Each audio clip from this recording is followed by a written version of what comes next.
it's time for our nuggets. What we wanted to do was every meeting we wanted to give you one little tidbit, some little bit of information that you can take with you to make your next project that much better, or another tool for your toolbox. So 4-minute nuggets, so this ought to be challenging. For the first nugget, we have a wacky website workout, and Andy's going to teach us a little bit on how to work the IFASA website.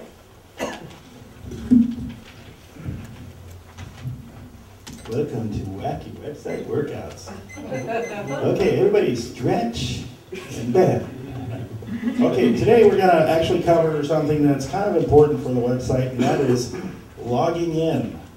Because we've had a lot of people go, yeah, I don't know where to log in. Well, it's really simple. On the right side on the home page, there's a place called User Login. Now this is, of course, going under the assumption that you know your login name and your password.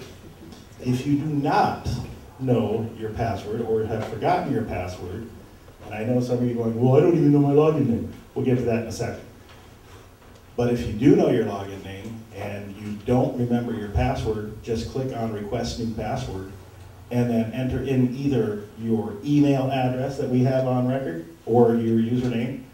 Hit Email New Password, and a couple of seconds later, check your email and check your spam folders too, because sometimes it will end up in there, depending on how your spam is set up. But then you will have a new automatically generated password, which you can use to log in. And once you're logged in, you can go and change that password back to whatever you want it to be. You can now, because as a feature request, everybody kind of was bugging me about it, you can also change your username. So if you want to be like me, Vader, you can be that. Well, you can't be Vader, but you know, because only I can be Vader. You can be Vader 1. Yeah. Vader. Vader 3, okay. Yeah. Anyways, now, let's say you don't know or haven't a clue what your username is. I've mentioned this a couple of times on how we sucked in the database, and the system actually generated the username based on your first initial, capital, your first letter of your last name, capital, and then of course the rest of your last name. Now, if you can't figure that part out, you can go to search and just type in your first name, for example, and do a search. And then what will happen is it comes back and it says, oh, I've got some stuff with Rosie in it here. But really, you're interested in the user's search. And so it comes back with an actual username that has the first name, the true first name of Rosie. So if your first name is Brad, for example, you would type in Brad. If your first name is Cuffs, you would type in Delinquent. I mean, just kidding, Cuffs. So this will help you find. So somebody that hasn't logged in yet, give me your first name. Robert. Robert. Bless you. Bless you. No. I know. So we do a search, and there is no Robert in the system. Robert, are you a member? Yes. Robert, were you in the system before, ever? No. Uh-huh. Robert, we'll work on getting that fixed for you. Exactly. Now, if this happens, the very first thing you do is you go right back to the home page and you click on this guy. I don't know, he looks like somebody familiar here. He looks like Vader. But what you can do is, this is IFASA admin, and all you need to do is send IFASA admin at filmarizona.org an email saying, hey, I can't log in, I don't have any record of any membership file or anything being there, can you help me? And I will respond within 24 hours. And there's my time. Ta-da! Thanks, Andy. Did everybody get that? What?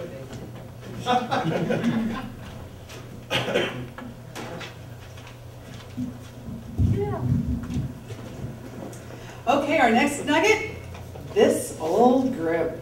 Fred. Thank you, everybody. First, before we get started, I need a lovely assistant. A lovely assistant, please.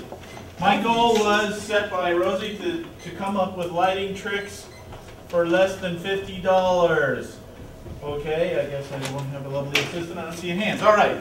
First off, everything's got to be done super cheap. How many of you have been to a construction site? Anybody? Okay, you recognize this stuff? Yes. All right, this is a lighting source, believe it or not. You could bail it out of the trash can, or you could go to Home Depot and pay about less than 12 bucks for that. Clip-on lights. Clip-on lights can be purchased for about 6 bucks each.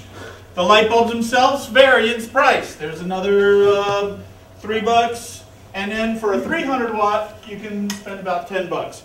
Now they're aimed over here. Now we got 2 sources. We got 3 sources of light, right? We got a soft light bouncing off of this. We got a little extra edge on that. I got a backlight kicker for here. The backlight kicker is coming over here, bouncing off of here, coming over and in here. Stick with me, folks. This is going to be fast. Yeah. You can get an extension cord out. I got this one out of a dumpster. It was throwaway. I found the broken electrical part, added on another connector. That is 4 bucks. All right? Now, those alone over there, that's less than 50 bucks. Now, I'm working on a computer. I need a little extra light source. Show that I'm working on a computer because most of the little laptops don't show, or computer screens don't have enough light. This is called a D-light. It's within $30. I'm working on my computer. I'm all lit up now. So this is an added little tidbit of extra lighting that you can compose there for less than 40 bucks. The shells and stuff that you can find are all from trash cans. However, you can use a cellophane, but provided it's of a thick quality, or you can use wax paper, but you're going to have to keep it some distance away from the light. This is opal. I got this out of a trash can. If anybody goes near a big-time movie production set, if you ever see one in the state of Arizona again, and look in the trash cans, you can find this stuff. You can pull it out. Another substance is called light grid. Light grid is actually a white cloth, a parachute cloth. You can take relatively flame-proof cotton, and you can put it over the light and dim it down. As you can see over here, dim it down. Other light sources are other added gifts that you can get into, like stands. I need a stand. I can't afford a C-stand. They're 100 and some bucks each. Look at this. I got this at a swap meet. It's actually mine from a long time ago, but you can buy it for less than 5 bucks sometimes at the swap meet. I used a spring clip to hold it on there. How much do you think these things cost, folks? $1.99. There you go. How much? $1.99. 2 bucks. No, $1.99. How much time do we have left? 128. So folks, if you have any other questions, want any other details, please feel free to ask me at the end of the show. Can you lift the shiny computer thing up? Okay, real quickly, See it? this is actually the same foam board substance, but on the back side I use stuff that's called, this is Roscoe Scrim, very expensive stuff. This is Roscoe Hardside, very expensive stuff. However, you can take aluminum foil, 24-inch preferably, you can 3M77 if you want, or masking tape, tape it to the one side of the board, and now you get a lovely reflective, hold on, lighting source onto there. Unfortunately, the silver, the aluminum foil will reflect with a little bit more of a blue tinge to it. So stick with your incandescent light and it'll keep it down warmer on the reflective bounce, okay? Time to spare. Awesome.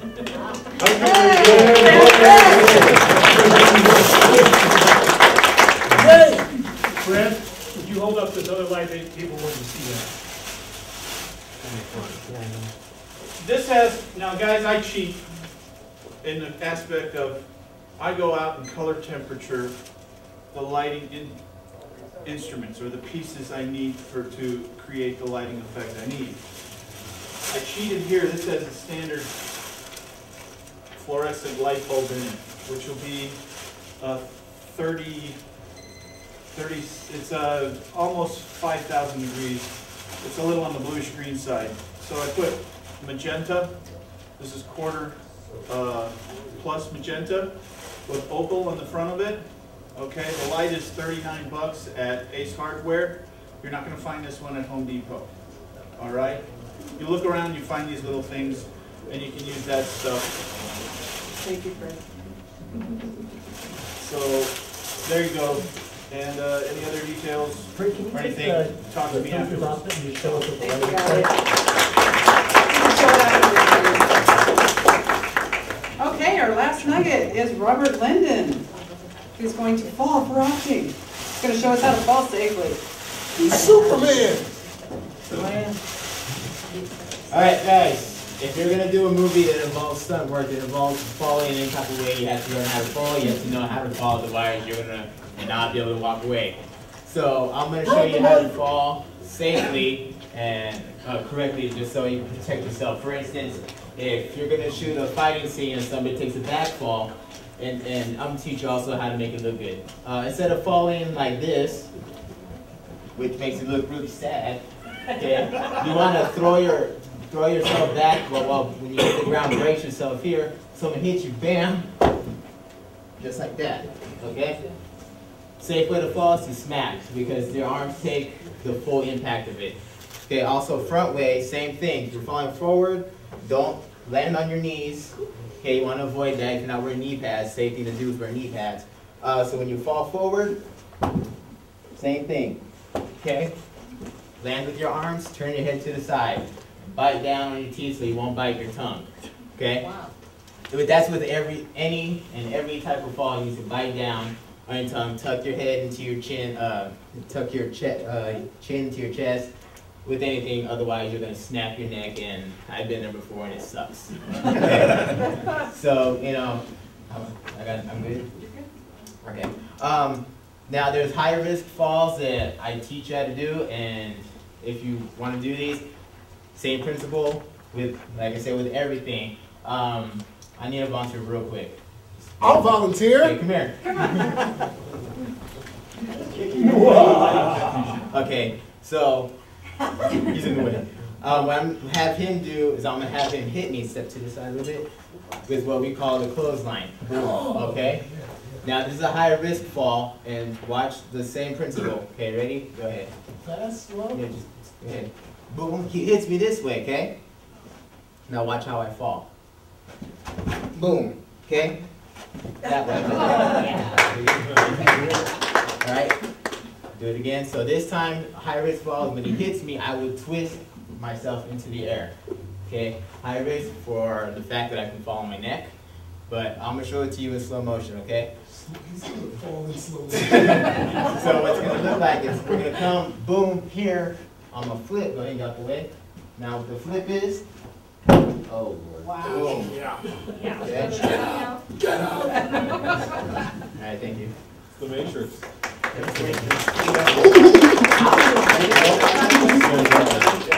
Come on. Oh, he You're needs gonna do it in real more. time. He needs more from me. Do it in real time. Yeah. Can't have enough. It looks really good, you really did. Alright, go ahead and step to the side a little bit and just go ahead. Oh, come here. I need you to hit me. More physical. Boom. Okay, more physical. Yeah. I just want Eric to do it because he's done before. You ready to go? I'm over here.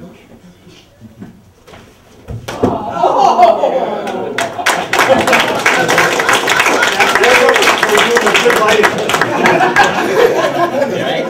Yeah, I'm fine. Of course. Alright, so that's how to fall safely. Yeah, I always ask it though, because it's alright. Because I do this all the time. So that's how to fall safely without hurting yourself. Tucking your head, falling this way. Don't let your back take a lot of the impact, and watch your knees. Okay? Very good. Hey, we took his class, and that's easier said than done. Superman.